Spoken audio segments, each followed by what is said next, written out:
Welcome back to my channel. So আজকে আমি নিয়ে এসেছি ওয়ান্স আপন আ কারফিউ এই বইটাকে নিয়ে। আনফর্চুনেটলি আমি এই বইটা আর পড়বো না মনে করছি, ডিএনএফ করছি আপাতত। মানে আমি একেবারেই পড়বো না এমন নয়, বাট এই বইটা মানে আমাকে একদমই মানে আমি ইন্ট্রিগড হচ্ছি না এই বইটা পড়ে, একটুও না। প্রথম থেকে না বইটা আমায় পুশ করতে হচ্ছে। তোমরা যারা আমার ভিডিও দেখো রেগুলারলি তারা দেখেছো যে আমি এই বইটা নিয়ে বারবার কথা বলছি। আমি ট্রাই করছি পড়ার, মানে আমি চেষ্টা করি শেষ করে দেওয়ার, বাট এই বইটা আমার জন্য সেরকম নয়। তোমরা হয়তো বলতে পারো যে তুমি অতিরিক্ত ডার্ক রোম্যান্স পড়ো, স্মার্টি বই পড়ো, হয়তো তোমার টেস্ট ভালো না বলে এইরকম কিছু। বাট এটা সম্পূর্ণ আমার নিজের ওপিনিয়ন। এমন নয় যে আমি ইন্ডিয়ান অথারদের বই পড়ি না। যেমন এম লাভলির যে বইটা রুদ্রনন্দিনী, অসাধারণ লেগেছে আমার, অসাধারণ, ওটার কোনো কথা হবে না।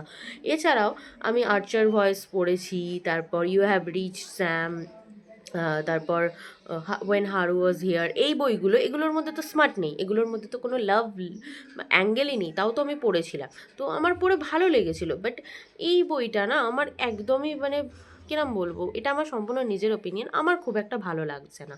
কারণ বইটার স্টোরিটা খুব বেশি রিয়েলিস্টিক করার দেখানো হয়েছে। এটা 1974-এ সেট আছে, আর সেই রকমই তুলে ধরা হয়েছে, বাট বড্ড বেশি রিয়েলিস্টিক। আমরা বই পড়ি, ফিকশন পড়ি রিয়ালিটিটাকে এসকেপ করার জন্য, কিন্তু এখানে যে ধরনের জিনিস এখানে দেয়া হয়েছে না, আমার ভালো লাগছে না, বোরিং লাগছে পুরো।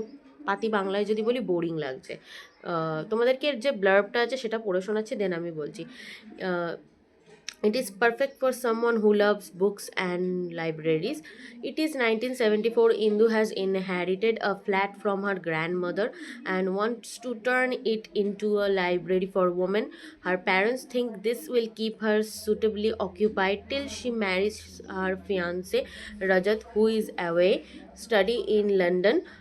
But then she meets Rana, a young lawyer with sparkling wit and a heart of gold. He helps set up the library. Their days light up with playful banter and many Rajesh Khanna movies they watch together. When the emergency is declared, Indu's life turns upside down. Rana finds himself in trouble while Rajat decides it's time to visit India.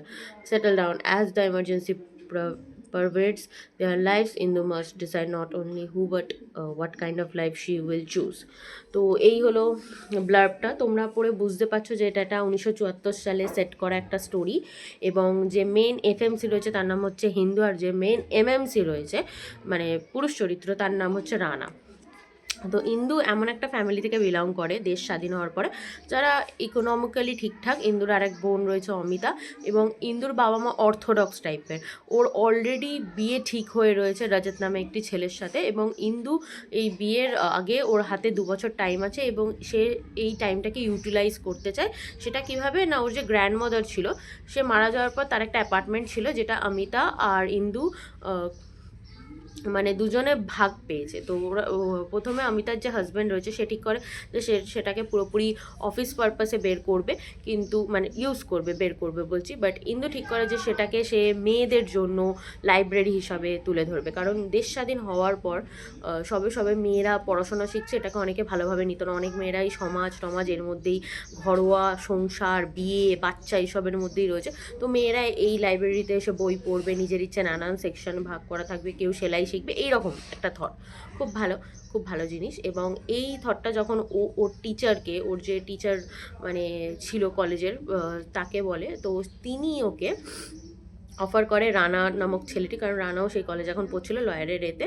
তো রানা নিজে থেকে এসে help করে যে সে volunteer করবে without any মাইনে ছাড়াও থাকবে। মেবি রানা আর ইন্দুকে পছন্দ হয়েছিল, কারণ রানা এখানে খুব ফ্লার্টিশিয়াস একটা ক্যারেক্টার, মানে মস্ত মলা ছেলে, ইয়ার্কি মারে, পিছনে লাগে, এরকম টাইপের।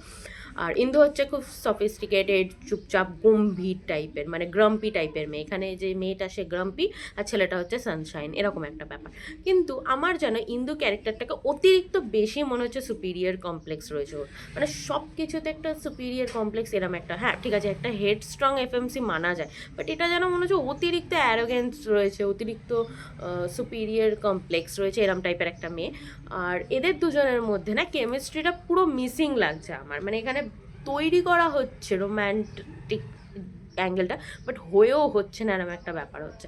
কারণ এখানে হিন্দি ডায়ালগ ইউজ করা হচ্ছে, রাজেশ খান্না মুভির রেফারেন্স ইউজ করা হচ্ছে, বাট কোথাও গিয়ে সেই ম্যাজিকটা ক্রিয়েট হচ্ছে না।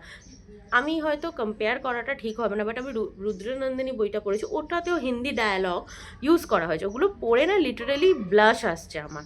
বাট এটা পড়ে আমার বোরিং লাগছে। আমি কোনো লেখিকাকে ছোট করতে চাই না, এনাকেও ছোট করতে চাই না, সৃষ্টি চৌধুরী, বাট আমার সিরিয়াসলি এই রাইটিংটা একদম পছন্দ হচ্ছে না। প্রচুর ব্লান্ড মনে হচ্ছে, মানে বাইরের এলিমেন্টস নিয়ে বড্ড বেশি কথা হচ্ছে, লাইব্রেরি কীরকম, এটা কীরকম, ওটা কীরকম, এটা সেরকম, লাইব্রেরি এইভাবে দাঁড়াচ্ছে এইভাবে। এবার যে মেন স্টোরিটা সেটা হয়তো মধ্যিখান থেকে হিট হবে। আমি বোধহয় ফার্স্ট পার্টের পরে নেক্সট চ্যাপ্টারটা পড়েছি, তাতেও মানে ধিকোচ্ছে এরকম একটা ব্যাপার।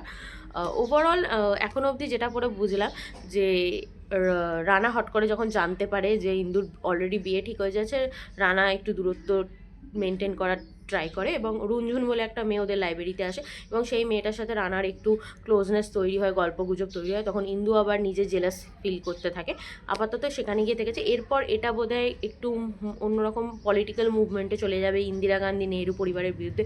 সেখানে হয়তো রানা আর রানার যে বন্ধু ফাহাদ, সেটাই মানে সেই টাইমে ওই আন্দোলনে অংশগ্রহণ করার ট্রাই করবে, এবং এই রজত বলে যে ছেলেটির সাথে ইন্দুর বিয়ে ঠিক হয়ে আছে, সে আবার ফিরে আসবে। তো ইন্দু এখানে একটা লাভ ট্রায়াঙ্গেলের মধ্যে পড়ে গেছে, ও রজতকে ছেড়ে রানাকে কী করে চুজ করবে, অবশ্যই রানাকে চুজ করবে, সেটুকুনি ঠিকঠাক। এবার এইটাই ডেভেলপমেন্ট, কিন্তু আমি এই বইটা ডিসেম্বরের মধ্যে শেষ করতে পারবো না। আমার বছরের এই শেষ কটা দিন আমি চাইছি আমি আমার পছন্দের বই পড়ে শেষ করি, সেটা ডার্ক রোম্যান্স হোক বা নর্মাল রোম্যান্স হোক বা অন্য কিছু। আমি এইরকম নিজেকে টর্চার করে পড়তে চাই না। আমি বইটা পড়বো, পুরোপুরি ডিএনএফ করবো না, বাট রোজ ওই একটা দুটো করে চ্যাপ্টার ঠিক আছে, আমি তখন আমার অনেস্ট রিভিউ দিতে পারবো। কিন্তু এখনও অবধি যেটা পড়েছি আমার জন্য এই বইটা না। যারা সবে সবে মানে এইরকম টাইপের রোম্যান্স নিতে চাইছো, তাদের বোধহয় এটা ভালো লাগবে না আমার মতো। কিন্তু যারা এই 1974-এ বলিউডি ভাইবস পেতে চাইছো, মুভির মতো, বলিউড মুভির মতো হালকা সাটেল রোম্যান্স যেটা বলে, তারা এই বইটা পড়তে পারো। আমার ভালো লাগেনি, সত্যি কথা বলতে আমার ভালো লাগছে না এখন অবধি। এবার তারপর পড়ার পর হয়তো ফার্স্ট হাফটা ভালো লাগেনি, শেষ হাফটা আমার ভালো লাগতে পারে, তো আমি পুরোপুরি বলছি না। বাট এখন অবধি পড়ে আমার এই বইটা ভালো লাগেনি, আমি যার জন্য এই বইটাকে মানে বইটা পড়তেই ইচ্ছে করছে না আমার। ওনার অলরেডি আরও দুখানা বই রয়েছে আমার কাছে, ওই লল্লন সুইটস আর সিমলা অ্যাফেয়ার, ওই দুটো কীরকম কী দেখি। আগে এই বইটা শেষ করবো, তারপর ওই দুটো পড়বো। আমি এরকম ধিকিয়েই পড়বো, কিছু করার নেই, আমাকে নিজেকে পুশ করতে হচ্ছে। কিন্তু আমি ওর আশেপাশে অন্য বইও পড়বো যেগুলো পড়তে আমার ভালো লাগছে। তো এই হলো আপাতত এই বইটার এখনের মতো রিভিউ। আমার এটা ভালো লাগছে না।